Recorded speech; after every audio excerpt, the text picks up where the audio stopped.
Good morning, comrade. You are listening to WHIV-LP New Orleans 102.3. This is your weekly Good Morning Comrade. Jeff here on the show, and we have a very special guest.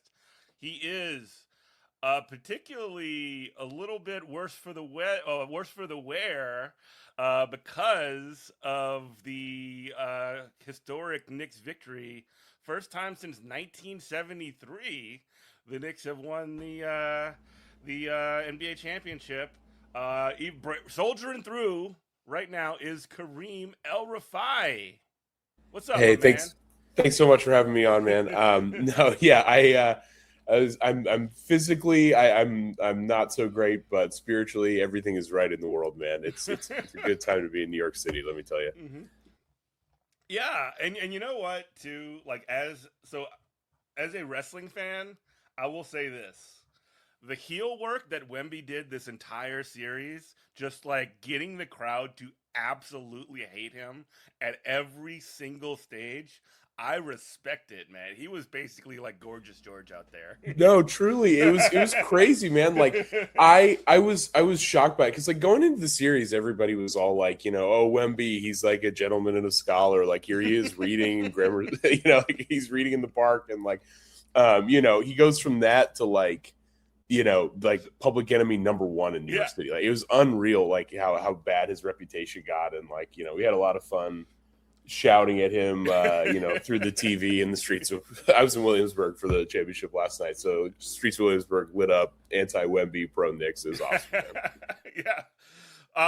That is not the only thing that's going on in New York City right now, though. There is always something going on. But one of the things that I wanted to talk to you about is that in New York City actually has, and it's fairly revolutionary, at least for like, you know, the sort of like in the American left. I know you guys have run slates of candidates for office in the past, but this time it seems a little bit different. It feels a little bit different. So I guess if you wouldn't mind, talk a little bit about, I guess, the history of how you have done electoral politics in the past and what is going on in the upcoming elections in New York City coming up as well, because y'all got some really exciting candidates on the ballot.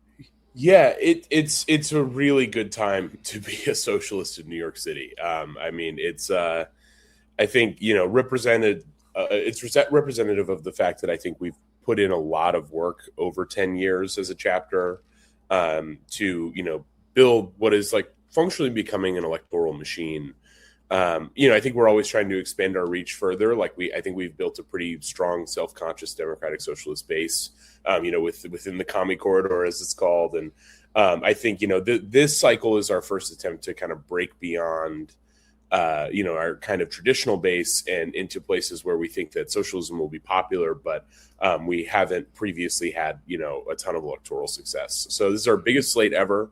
We're running in places like David Orkin's district, running against Jennifer Rajkumar, and that's like Woodhaven, and it includes some parts of like Ridgewood and other parts of the sort of traditional commie corridor base. But Woodhaven, you're starting to get a little bit further out into Queens, and then of course there's Daria-Liza Villa-Chevalier uptown in the Bronx, as well as Conrad Blackburn and in Harlem. And so like these are places where we don't have a huge foothold yet, but I think we're going to be able to expand it this cycle. So really exciting time to be in New York City DSA. Yeah, and there's a lot. You rattled off a couple of names, and I do want to get a little bit more in depth about that. But it seems to me also that when you're going to have candidates that run, even with the backing of an organization like DSA, there needs to be at least outwardly facing for the public to consume some kind of like obviously socialism or whatever is like what brings you guys together, but when you're facing outward, that's not necessarily the message that you're always sending to the normies, I guess you could say. And so I guess my sort of follow-up question is, what is the sort of what brings this whole campaign together from the sort of outside? What, when you point to somebody and say, hey, these guys are running as a slate, or whatever, you can say, hey, what are the things that bring these people together that you can communicate broadly? You're muted.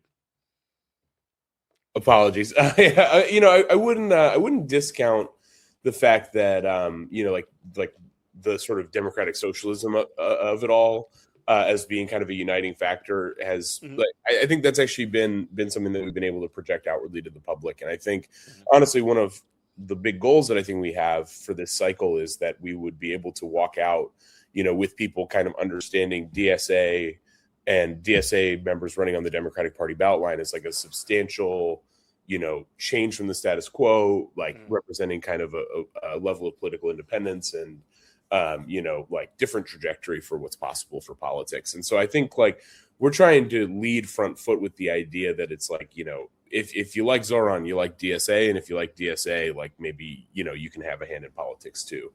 And it's a little bit of just like associational politics.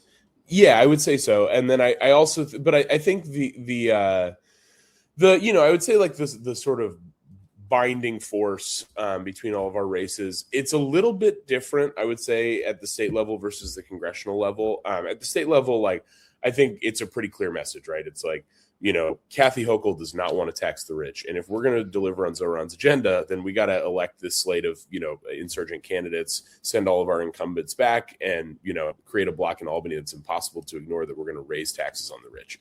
And in fact, like this year's budget cycle, like they basically handed us a big rhetorical gift in that, like, I think the Trump tax cuts equaled to like $8 billion in like a collective tax cut for the 1% in New York State.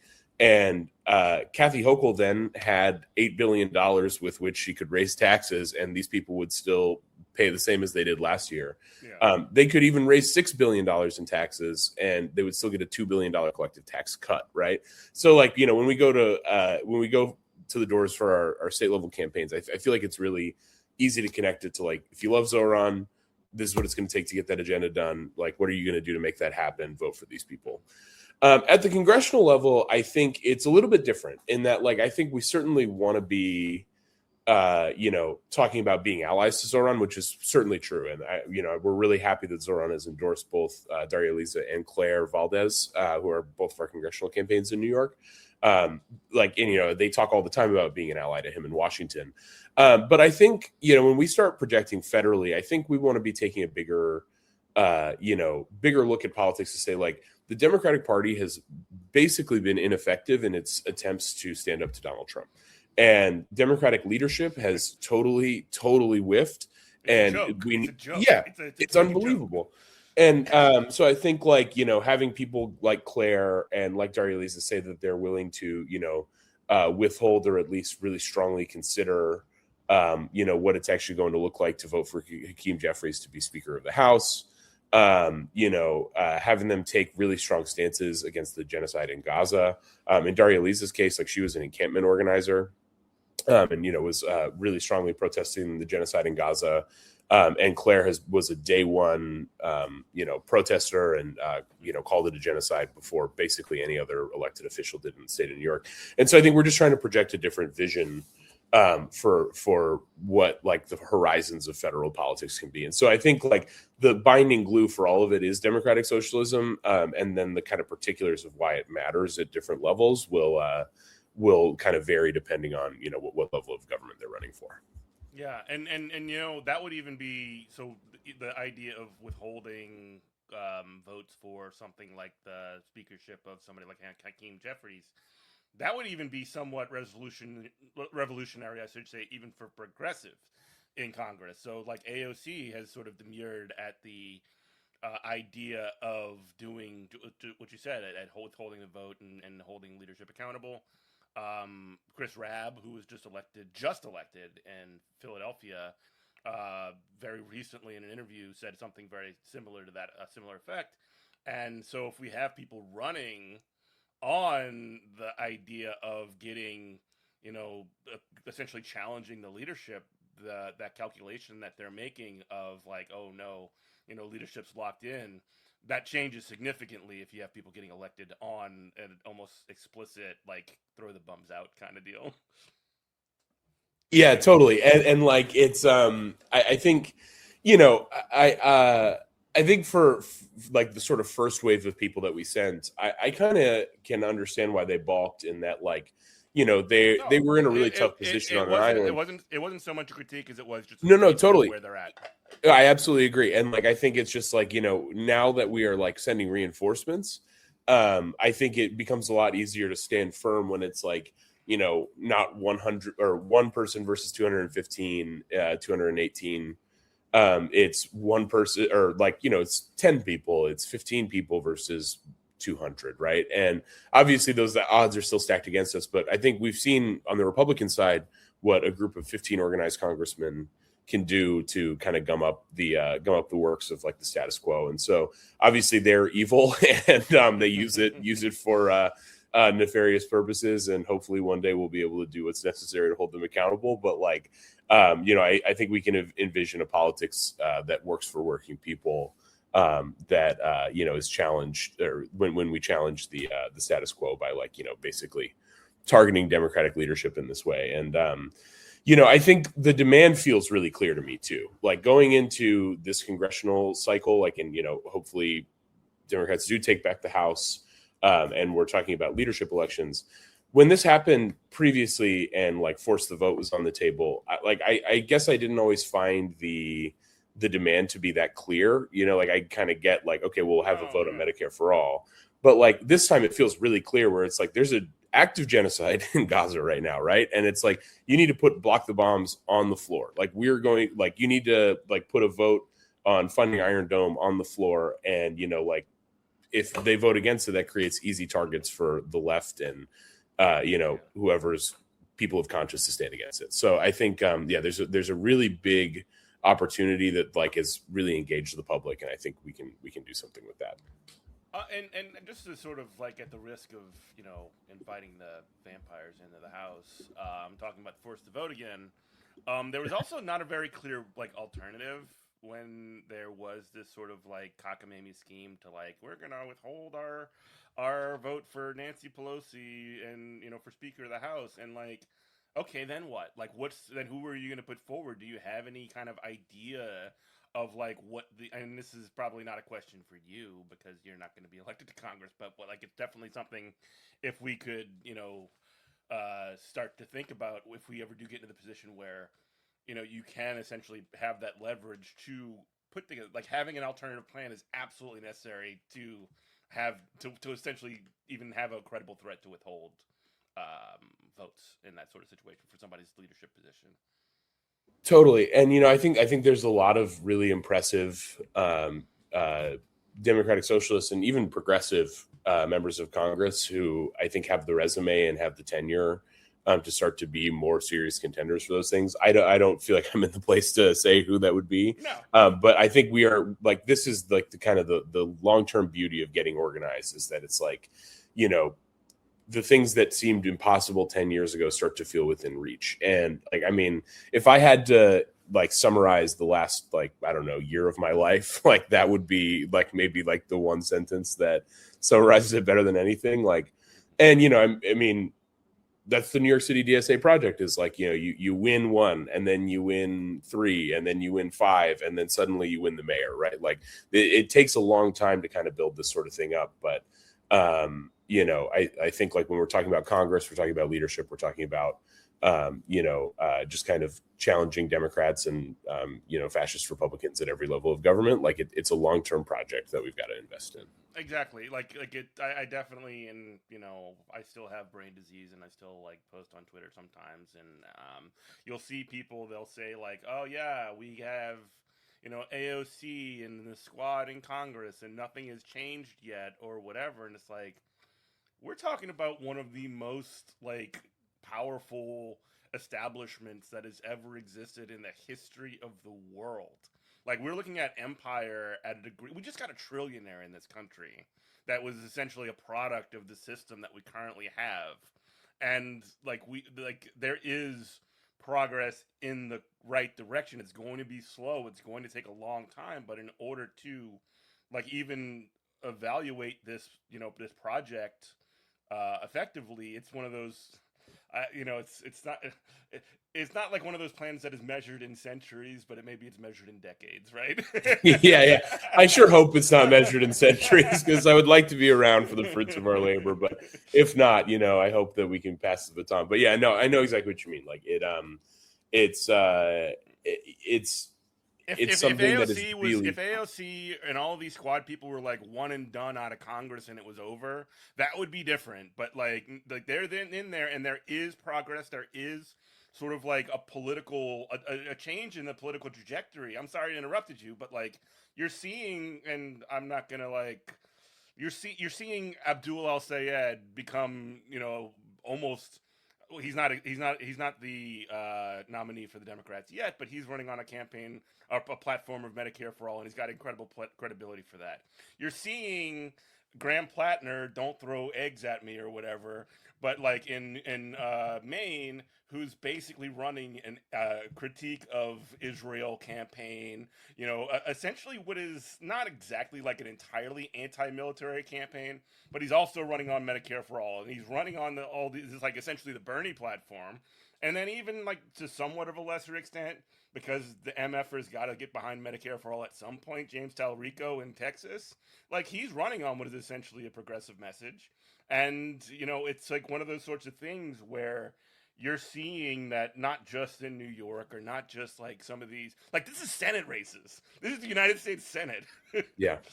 No, absolutely. And like I think it represents just like a kind of profound political shift. Like, and honestly, like I maybe I'm too much like captured within the five boroughs brain, but like I don't think that this happens without Zoran. Like I think that specific moment has shifted Democratic politics so significantly that I don't think we'd be here without it. Like I think there's I try to like talk to my family a lot about this sort of thing to kind of get their perspective, and I think one of the things that's really stood out to me when I talk to them is that it's like the reason they love Zoran is they think that he is the best anti-Trump voice. Like they think he is a good-looking young guy who's governing well, that speaks well and speaks clearly and kind of speaks to like the fundamental problems that people feel, right? Because like for so long, like everybody just want to tell you like things are actually good, like don't vote for Donald Trump. And like now there's like that being the Democratic establishment.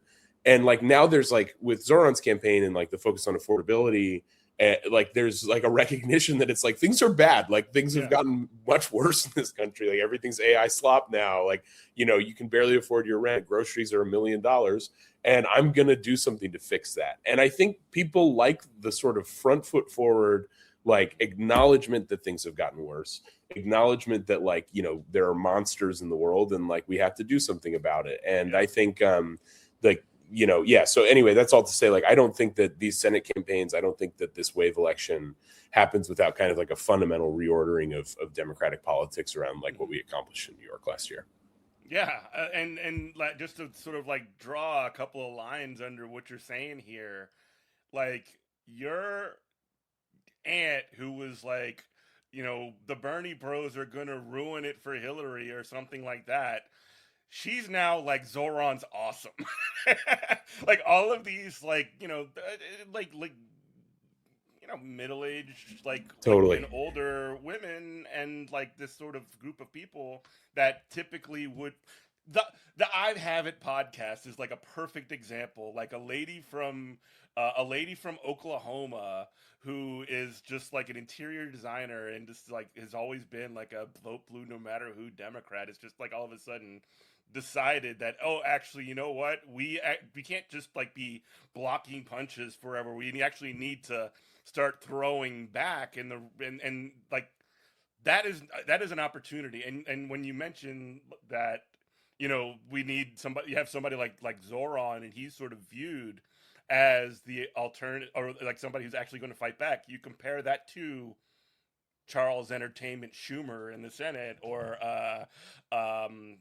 Hakeem Jeffries, who just like pretends he's just doing a history lecture every time like Donald Trump airstrikes neighborhood or somebody's an encampment in that. It's ridiculous. It's ridiculous so much that like you have these people who have this sort of completely like tone deaf, tin ear approach to politics where they just essentially say we don't like that, the American people saw it and they're not gonna be so mad, and then you have somebody who says, here's what we're gonna do. Here's what the plan is. Here's how we're gonna do it. We're gonna organize people and we're gonna stop this. Absolutely. There could not be a bigger difference in the world. No, absolutely. And you know what? The other thing is like people like winners. Like fundamentally, people like winners. They like being on the winning team. They hate losers. They hate losers. Like, if you go to Union Square right now in Manhattan, like there's these guys that have like a bootleg Zoran merch, like stand-up shop there. Like when my dad came to visit, he was like, I'm getting a shirt. He got like a Zoran Knicks shirt that's like the Knicks logo just says Zoran NYC on it. Like it's like that's hegemony right there. It's like the guys feel like I can make a couple bucks on a bootleg Zoran tee kind of thing. Yeah, 100%. And we also, just on the winners and losers thing, we joked about this before we went on air, but like we are in a situation where socialist mayor equals your city winning a championship with Seattle. No, exactly. In Super Bowl, and now the Knicks. It's crazy. The Knicks, and I have to say, Zoran, also Arsenal fan. Arsenal wins the Prem for the first time in 20 years. It's unreal. It's unreal. He's so good. And you know what? I will say there's one team that might be so thoroughly cursed that he can't do anything about it, and that's my dear New York Mets. But I don't think, it's looking pretty rough for us right now. But who knows? Maybe they'll have a magical run too. So just to circle back, just to Zoran and the Knicks for one super last thing, like he got the greatest popularity gift dropped in his lap ever when James Dolan just decided that he wanted to say Zoran isn't a Knicks fan or whatever. It's just like one of the most evil, hateable villains and human beings in the history of the city of New York, which is no small order. He just decides to call the most popular mayor that I've seen in New York. Most of the time, New Yorkers hate their mayor. They actually have a mayor that they like over there, and he just decides to declare war on him and say he's not a Knicks fan or whatever. While while you have $10,000 tickets just to get in the door for the Donald Trump game that they lost. Everybody on the Epstein list, it's on the floor. Yeah, sorry. It's just like one of these deals where oh man, if Zoran Mamdani is trying to look like he's fighting the oligarchs directly, this is the perfect gift that a billionaire can give them. No, truly, man. And James Dolan is a horrible person. They're no sports owner is a good guy. For my Mets, Steve Cohen, bad dude. Horrible. These are all not good people. James Dolan is a particularly horrible human being, uniquely horrible. And his whole thing is Zoran's not a Knicks fan. It's dude, you're not a Knicks fan. You weren't a Knicks fan before you bought the team. He's terrible. The whole thing. You know James Dolan hates? Knicks fans. Exactly. He'll decide that, hey, this person, I don't like you. You're banned from Madison Square Garden.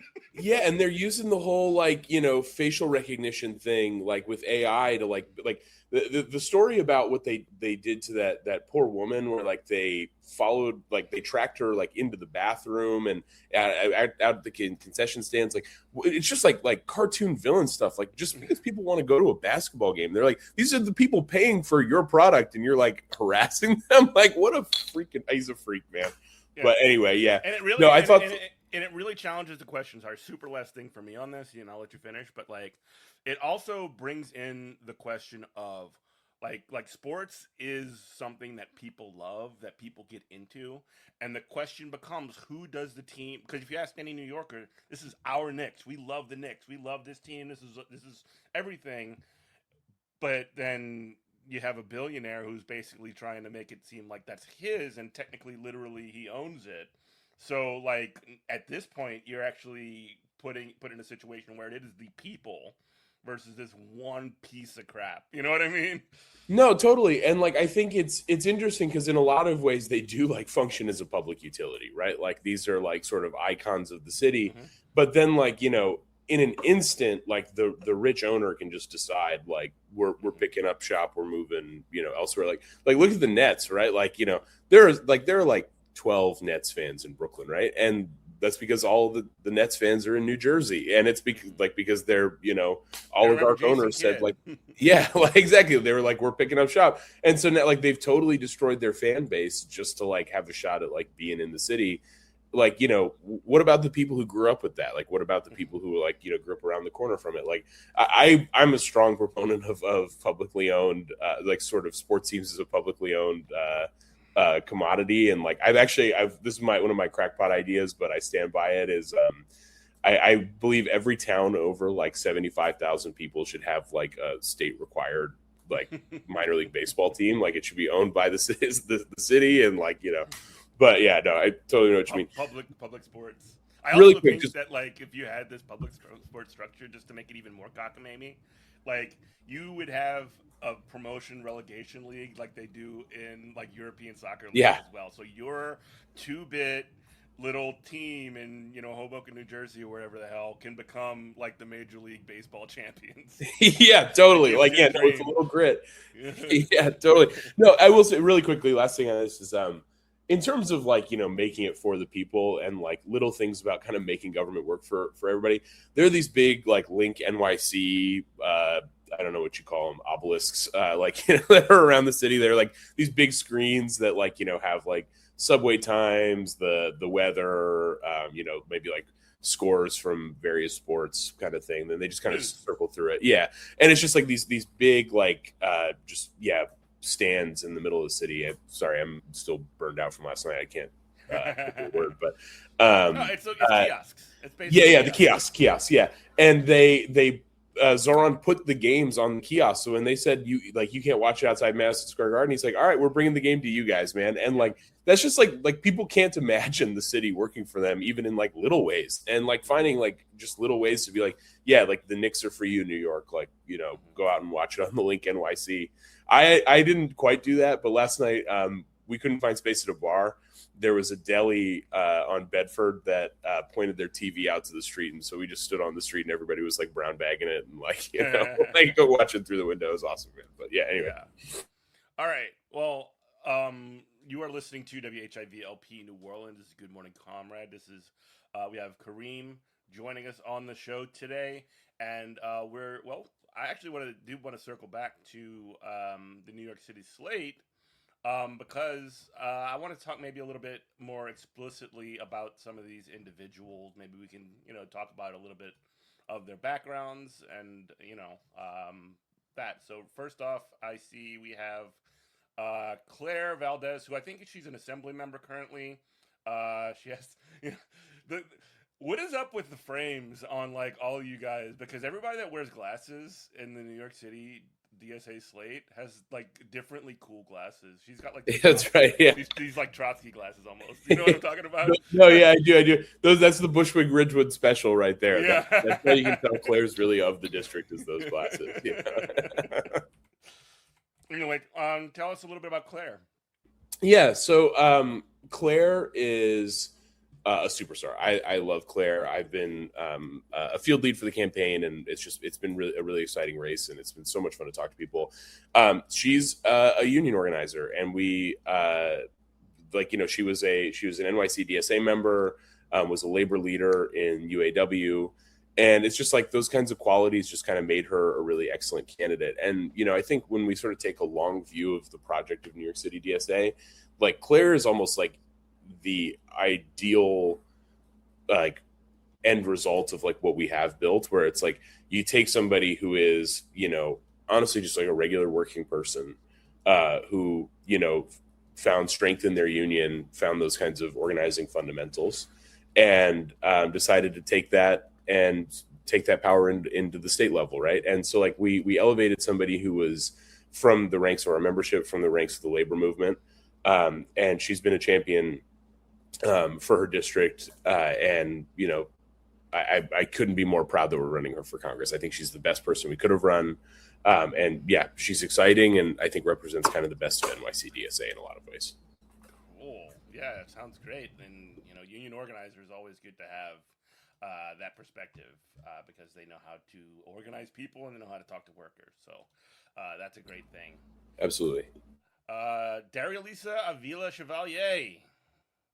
Yeah, so Daria Liza, Also good glasses, by the way. yeah, excellent glasses, and she's taking on an incumbent who, if you haven't seen any of the clips of them in debates or the kinds of things that he's saying about her, has really shown his character to be quite poor. And it's amazing that she's taking him on and doing so well. And I think it's highlighting the fact that that district really needs change. Daria Liza was admittedly, I've been so deep in the Brooklyn races, I don't know as much about her personally, but I do know that she's a longtime Palestine organizer, and no one can question her credentials when it comes to standing up for the rights of Palestinians, to fight against apartheid, fight against genocide. And she has been, I think, really, really talented at taking that specific fight against somebody who has taken a lot of money from the Israel lobby over the years. This is a guy who went to Israel, I think it was in 2024, right? So they're middle of the way through their, committing a genocide. Her opponents taking pictures with Richie Torres and Keith Jeffries in Israel, and one of our friends of the show. Yeah, absolutely, right. And same sort of thing with Richie Torres and with Esbiat. I believe Richie Torres has one of the lowest median income districts in the country, and all he does is talk about Israel. Same thing with Esbiat, where it's things. It's an unaffordable district where working people are struggling to get by. And who's this guy line his pockets with is the Israel lobby, real estate lobby, the very people who have made it unaffordable, when it comes to real estate lobby, for his constituents. And, he's happy to have them line his campaign coffers and, at the expense of the working people in his district. So I don't think it's a shock that she's proven to be somebody who has surged, because she's very talented at being a messenger, and especially against an incumbent who has, I think, stood in contrast with the needs of his district. So. Yeah, and they're both running for Congress, which is incredible. You also have a slate of folks that are running for the state legislature. So do you want to go through those? Yeah, absolutely. So I think, so just to start, I was really fortunate to MC the rally with Hassan Piker the other night at Philo for the slate. It was really fun. Hassan Piker? Yeah, Hassan Piker came and did a rally with us, and it was me and my dear comrade Jeremy Cohen. We're co-MCs together, and it was great. And one of the things I said to Jeremy when we were off to the side of the stage was the really cool thing about our state slate this year is how much these people are just regular working people. They're just really thoroughly normal, working people who have decided to stand up for themselves and their communities and get organized and fight back. And I love them all dearly. The kind of people that people in Congress used to cosplay as. Yeah, exactly. Yeah, and so I'll go through it kind of quickly, just because I think there's 8 of them. But I do want to just highlight a couple. Abir Kawas is running for Senate District 12 to succeed the Senate Majority Leader Michael Gianaris. She is amazing. And in fact, if you're listening to this, go donate to Abir right now. I cannot emphasize enough how amazing she is. She is she's a Palestinian woman, and has grew up in New York City, and has been a champion for Palestinian rights, and has been an amazing organizer, basically since the time she was a kid. And Linda Sarsour introduced her the other day at the rally and put it better than I could. So I'm just going to repeat what Linda said. Abir got organized young because the fight came to her, right? As a Palestinian woman, it's kind of, you're politicized from the moment you're born. She was her father was detained by ICE for 3 years when she was a teenager, right? She knows the direct struggles of working people, because she is a working person who has been targeted and marginalized in the worst ways by the excesses of our federal government. And I want to be clear, that was not Trump's ICE. That was not Donald Trump's ICE that targeted her father. Like, this is like kind of just the ongoing violence of like the state. And so anyway, I could go on forever about Abir. I think this is one of the best races we're running.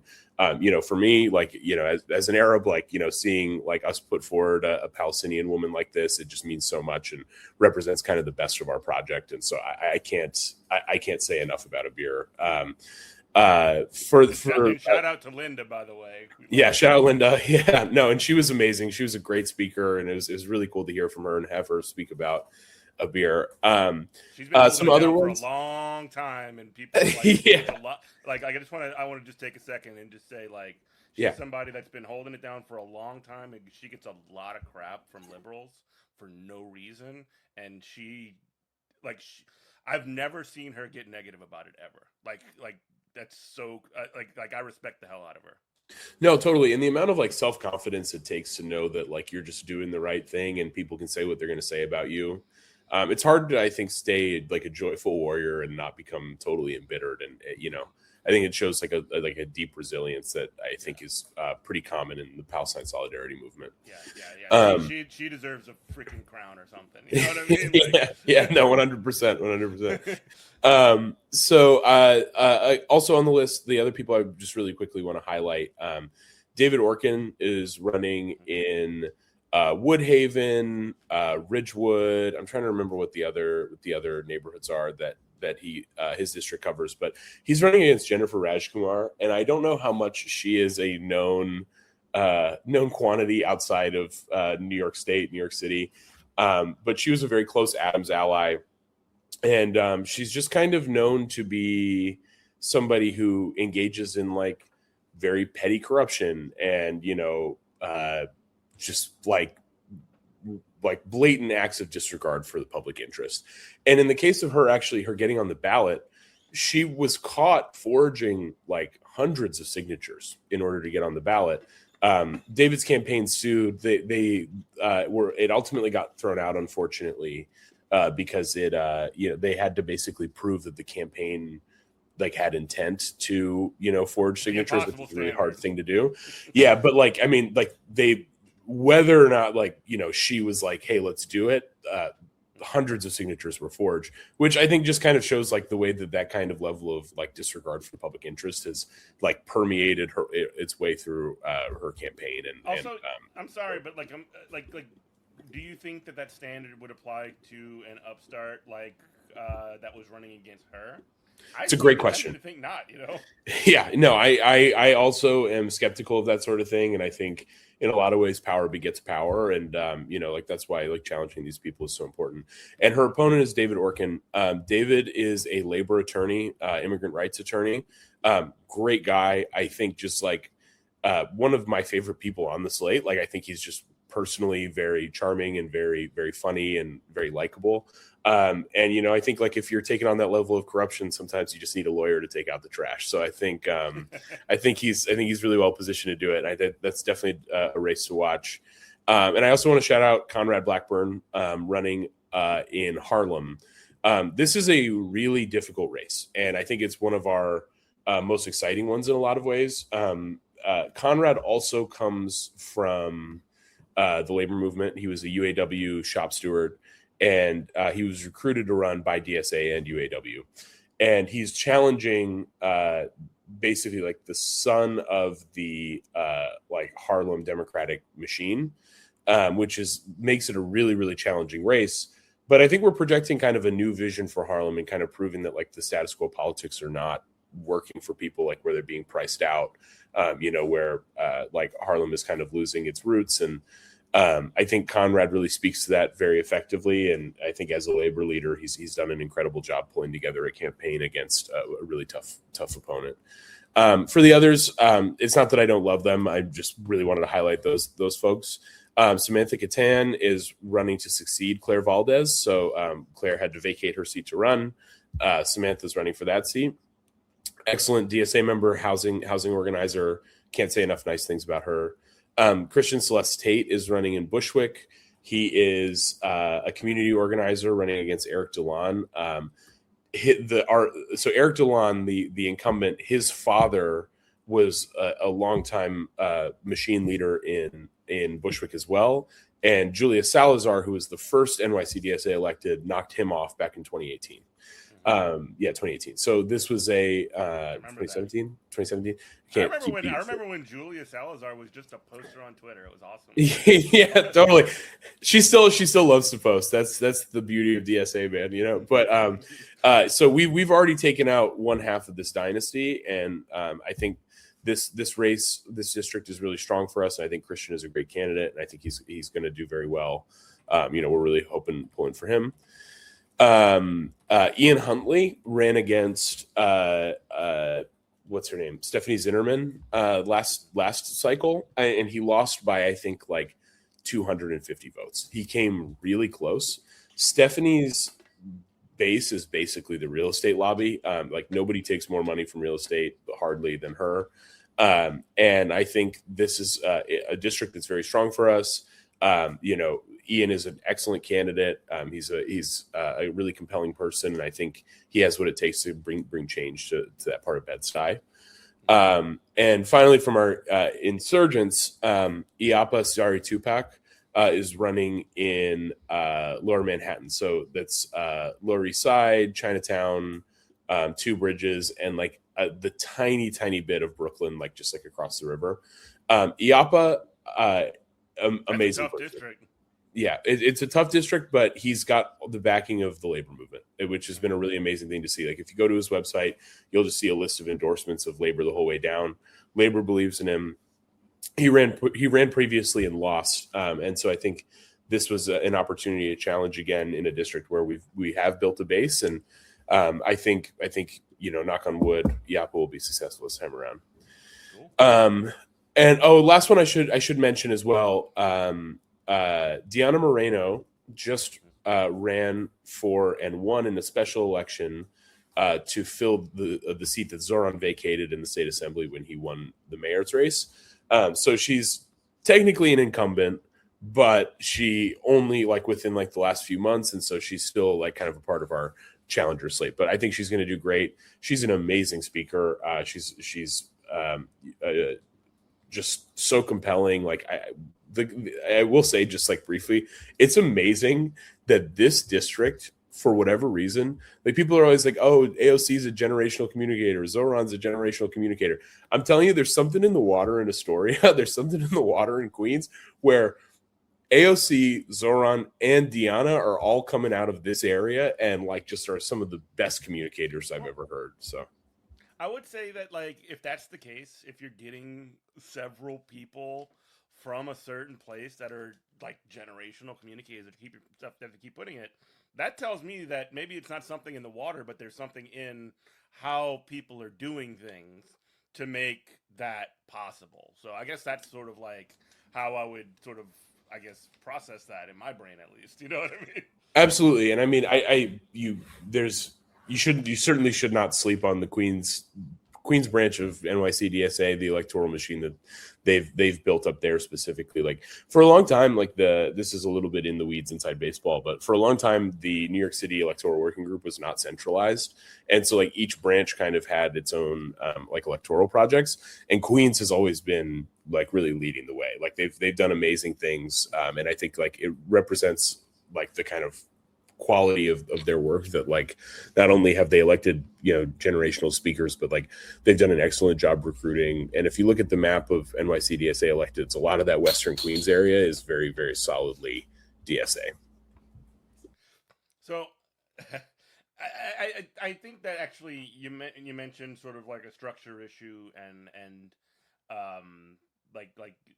there was essentially different parts and different campaigns doing their own projects, at least in the labor branch, I guess, that you have in there. And what I like about what's going on here, as I guess might be the case on other things, is there is a unity and an outward-facing unity that is kind of essentially reaching. It shows that this is a project. If you want to be a part of the winning team, this is how you participate. This is how you do it. And it also, I guess, each of these campaigns are, to a certain extent, obviously independent.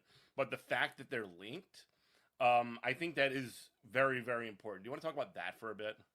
Yeah, absolutely. And I mean, I think this has been, I would say, an aspirational goal for not only NYC DSA, but just kind of DSA chapters writ large for a long time, is like having this kind of like slate linkage between all of our campaigns. And, like there's been various attempts to do this where like, there was, this is again in the weeds, but there was a proposal years ago called the 1-2-3-4 plan, which would have given, like, basically made it like a requirement that all of our campaigns like take on similar branding, have same platform, all that kind of thing. And I The think letterhead looked the same, you know? yeah, right. And well, and like I certainly don't want to sound like I'm disparaging it. Like I basically agree that should happen. But that didn't happen because like we declared it into existence. Like it happened because we organized for it. And like, now people are like coming to us and basically saying like, or they're getting recruited and they're like, but I don't really know how to run a campaign. And we're like, that's okay. We do. And like, this is, we'll help you make your platform. We'll help you, do all these kinds of things. And you do the running part and, go be an amazing superstar for the working class. And like, we'll knock the doors and, like just stay bought into the project kind of thing. And I think that's part of been what's worked for us so well structurally and getting them all on the same page that way. Yeah, so that's one of the things that I've sort of like. It's been a bit of a, it's been a bit of my like white whale, at least within DSA, because I've been a member since 2017. I've been a part of two different chapters, and one of the things that I always, because you're in New York and you were previously, I think, in DC, right? One of the things, because I came from Louisiana and now I live in Virginia, like having shared resources and able to run like broad campaigns across an entire state, because in order to run statewide campaigns, or like right now in Virginia, there's a campaign, or there was actually a bill that would have essentially allowed collective bargaining for public sector workers that Oh yeah. Yeah. the governor um, she just vetoed it because obviously she's a horrible CIA POS. But like one of the things that I think would have helped and can help going forward in terms of pressure for that campaign is that we have all of these disparate chapters that are in their own cities doing their own things, and maybe they're participating in this and pressuring the governor, or maybe they're not, but like they're kind of isn't really visible like unity, other than the fact that we all wear red and have the the handshaking flower thing on the flags or whatever. You know what I mean? And there needs to be, I guess, some kind of working together, just because we're all here, and it gives direction, and it can like, even like if there is sort of a overarching entity and play, if a local chapter doesn't know how to run a campaign, you have something that can essentially guide that part. Yeah, and ideally, like the national organization would be able to do that. And I think the National Electoral Commission has been somewhat successful in that. I think. Oops, sorry. Can you hear me? I just accidentally tapped my headphone. I think one of the things about like that is like I think chapters basically saying like we want to be able to do this work, we just don't know how. But the I will say like NYC DSA kind of looks like a finished product, I think, especially to chapters around the country that are like really hoping to do something similar. And in a lot of ways, like the chapters that are engaging in this kind of work are kind of setting down the exact same path New York City DSA was on 10 years ago. And there's all kinds of ways in which we are really fortunate, I think, as a city, kind of structurally, that make it really challenging elsewhere. Like there's 8 million people in New York City. There's 8 million people in Virginia, right? Like, we've got everybody packed in right here. So it's a lot easier to reach voters when it's like there's 50 people living in, one apartment building kind of thing, right? Versus like having to go knock on 50 individual doors in the suburbs somewhere. And so like we've been able to kind of take off in a way that other chapters haven't been, just because of, I think, some like structural advantages. Yeah. And also I will say like the other big thing is like living in a city that's like more than 50% renter, like kind of proletarianizes people in a way that I don't think is actually like the case elsewhere in the country. Like certainly there are a lot of renters in other places, but like just the sheer density of renter, the density, like the understanding of like the relationship with your landlord as being like similar to the relationship with your boss, as being like, like all these kinds of things are all like, as this is the same relationship to like, the establishment and government. Like there's kind of like New York City kind of accelerates like the sort of proletarian stew a little bit in a way that like other places just haven't been able to do that. And like, that's not a knock or anything. Like, I think it's just like fortunate just conditions. Yeah.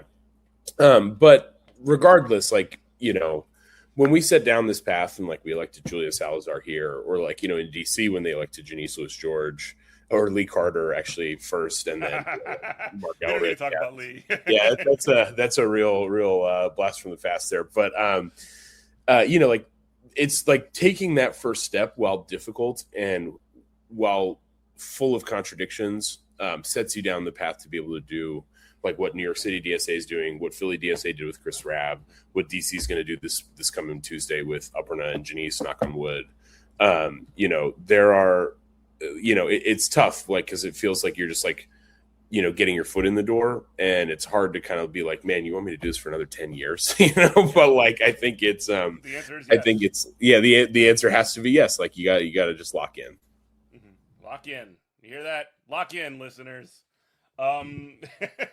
When I will say too, though, that I don't know, like there is going to be variances in what the politics in these places are going to be because of the conditions in each of these localities, and it is just going to be a little bit of it's going to be a messy process. But I do think like having some more broadly coherent structures, especially in places that are like not as densely populated and not sort of like in the absolute like belly of the capitalism beast, or at least like not the center of the metropole of the empire, I guess you could say, would be like there's going to have to be some differences and variations and changes and differences in how we think about things, because when I think about like the idea of like just what a local is. We're getting very, very inside baseball, but that's okay. It's a Good Morning Comrade.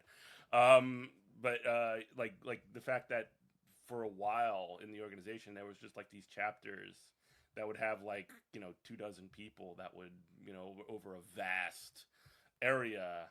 And, that's the same thing definitionally as far as a unit is as New York City. It's just like, that doesn't make any sense. No, totally. It's chaos administratively, I guess you could say. Yeah. No, absolutely. And, I think, like if I had, like, I recently actually just spoke to a group in Ottawa who's trying to do something really similar to what DSA is doing. They invited me to come speak at their convention. And afterwards I had a chance to go and talk to them. And one of the things that they want to emulate the DSA project. They want to do the same thing. And they're like, okay, but what should we be doing? And I was like, don't endorse everybody. Endorse like one person and get them really bought into your project, and endorse one person and go all in to get that person elected. Like, don't elect the most progressive person in the race. Don't, like your goal is to like build this, like you're trying to build a machine. Mm-hmm. And I think like that advice goes for DSA members. Yeah, exactly. Like the machine thing. A friend of mine wrote a piece years ago in the Washington Socialist, Metro DC's magazine, called I think it's something like Learning to Love the Machine or something like that. I really recommend it. I can find the title in a minute, but like that is the goal here, right? Is like you want to produce politics that work for people so they self-identify, and like that's the like that has to be kind of the primary mission, is like building that machine up. Mm-hmm. Yeah, I mean that literally. So I mean, again, even if you're going to run obviously the object of running a campaign, you don't run a campaign to not win, unless you're like Jill Stein in the Green Party or something stupid. But like you don't run a campaign to not win, because like that's a lot of time, a lot of effort and everything. But you need to also have goals along to go with that campaign that are like building the organization, like participating in this, because every election is to a certain extent a gamble. But how can you make it so that you win something either way if you meet your goals? Build leadership, develop new members, that whole thing. And that's something that that when you see like, oh no, X person lost their race, but look at all these new leaders that we have that now have experience. You know what I mean? No, totally. I mean, one of the biggest examples I've seen of this is like the fact that organizing skills are totally transferable. And like, obviously there's some like finer details that you need to tune, like if you want to do different kinds of organizing, but like by and large, like organizing is the same everywhere. Like I'm a union negotiator in my day job. I negotiate union contracts. And I can tell you, like, as somebody that's spent a long time in electoral before I moved into the labor movement, like, it's all the same. Like, you have to be willing to talk to people, and you have to be willing to talk to people about the issues that they're facing. And it don't matter what you're organizing for, you got to do one-on-ones. Exactly, right. There's no way around the one-on-ones. And so, like, I think one of the things that's like the biggest example of this to me is like when Bernie lost. Obviously, it was heartbreaking. I was working on the campaign, and it was really sad. But like, so many of those people went on to be labor organizers, right? Like Starbucks United. Like that huge wave of organizing that happened in the wake of his campaign was not an accident, right? Like those are people that like, learned the skills of like talking to their neighbors and learned the skills that like things can get better and found themselves bought into the labor movement because of a democratic socialist campaign. And then they went out and said like, I'm going to take power in my workplace, right? So like, it feels like a consolation prize on some level, but like the labor movement will never be a consolation prize. Like this is like the backbone of what like any electoral machine is like really strengthening the labor movement. And so like, like even when chapters run hard races and they lose, like, I don't want to just sort of be like, you never lose, you only win or you learn. But like that really is the case. Like it's like, there is always something that you can take away. And like, if you walk out a better organizer because of the campaign that you had run, then like it was 100% the right decision to run it in the first place. Yeah. DSA itself prior to 2016. And like, this was like common knowledge, like back in the day, but now because there's so many young people and I'm not young anymore, like it sort of like falls across the wayside. But like before 2016, like DSA was an organization that was barely hanging on. It was like 5,000 members, and it was something that was not really something. It wasn't really something that was like viable to make any kind of a political impact. And after Bernie Sanders in 2017, so many people joined DSA that it multiplied in membership by 10. It was crazy, Yeah, no, like that's I mean, it obviously Bernie becoming president would have been better, but like as far as like movement building going forward, that's a hell of a consolation prize. No, totally, right. And like I think like these leaps in DSA membership are like 100% correlated with these things, right? Like Trump winning brings people to DSA and like to fight back. Bernie running, even bigger bumps because people were like, I believe in a better world. And then the Zoran bump is what got us over. Yeah, AOC, this huge bump. Huge. Yeah. And then like the Zoran bump got us over 100K, like the biggest socialist organization in generations. Yeah. And like it's a really amazing thing to see. All right. Well, we got to get out of here, but where can people find more about the campaign, and where can people find you? Yeah, definitely. If you go to NYC DSA's website, I believe it's socialists.nyc, socialists.nyc. You can find a lot about the campaigns there. I'm going to make a very specific ask. We are in a huge fight for these races. And in the case of Claire Valdez, we're up against an opponent that's backed by WFP, but it also came in that he's taking money from Israel. We really, really need help. So if anywhere in the country, sign up for a phone bank, donate to these candidates. Like, this is what it's going to take to win these races. Like, we have to send a strong message, like a strong socialist message to Albany and Washington. So wherever you are in the country, canvas.socialist.nyc, join the fight, join DSA. And thanks so much for having me, Jeff. This was really great. Yeah, where can people find you? You can find me on Twitter at Kareem is posting. And I am still a great prolific poster. Is he posting? I have never stopped. Yeah, one day I'll stop, but that's not today or tomorrow. So. All right. Well, thank you, Kareem. Always great to have you. Kareem Elrefai. Elrefai. Yes, I knew I couldn't make it an entire hour. No, you're good. You're good, man. Okay. Thanks, brother. And we will talk again soon. Likewise. Thanks for having me. I'll see you soon.